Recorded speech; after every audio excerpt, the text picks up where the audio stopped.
سړی اودس کوي، په اودس کې خپې وینځي، لاسونه وینځي، مخ وینځي. په دې کې څه فلسفه ده؟ خو سړی د خوله کنګال کي او بس په مانځه دی ودرېږي. علما لیکي چې په دې کې فلسفه دا ده چې د یو مانځه نه تر بل مانځه پورې د په دې لاسونو څومره ګناه کړي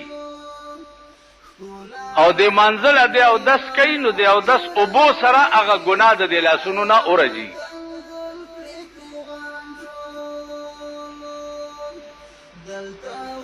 په دې مخ چې د څومره ګناه کړي، نو مخ وینځلو سره هغه ګناه ته ټوله توی شي.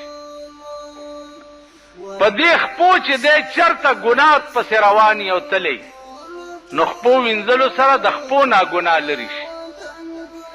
د سر مسې سره که په دې سر کې د څه غلط تصورات کړي، نو خالی لون لاس په سر راخکو سره الله د سر نه ورته هغه ګناه لري. دا د دنیا فایده ده او د آخرت فایده دا ده چې د قیامت په ورځ به منځګزار سړی چې د حشر په میدان کې ولاړي، نو د ده دا د اودس اندامونه چې دي، مخ او سر او لاس او خپې، دا به د څوارلسمې د سپوږمۍ غوندې پړق وهي او دنیا به تماشا کوي چې دا څوک دي. وای به د هغه خلق دی چې دنیا کې منزله به دوی اودس کول.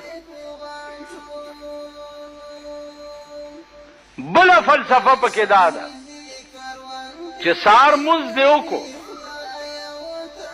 او بیا د ماسپښین منزله د تیاری وکړو، نو چې د ماسپښین مونځ دی وکړو، نو دا یقین وګڼه چې د سهار مونځ دی خدای قبول کړو، نو ځکه د ماسپښین د مونځ توفیق درکړو.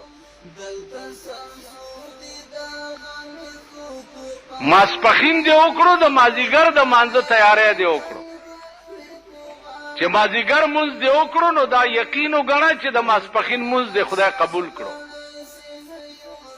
دغسې د ماښام والا حدیث کې راځي، چانه چې د مازیګر مونځ قضا شو،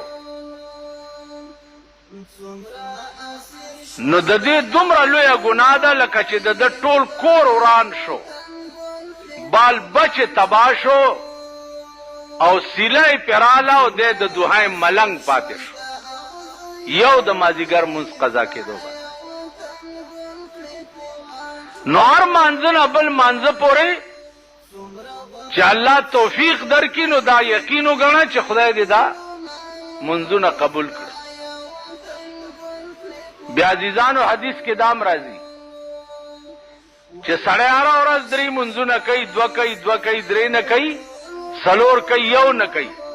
دا سړی به په قیامت کې د فرعون او د نمرود په صف کې ولاړي.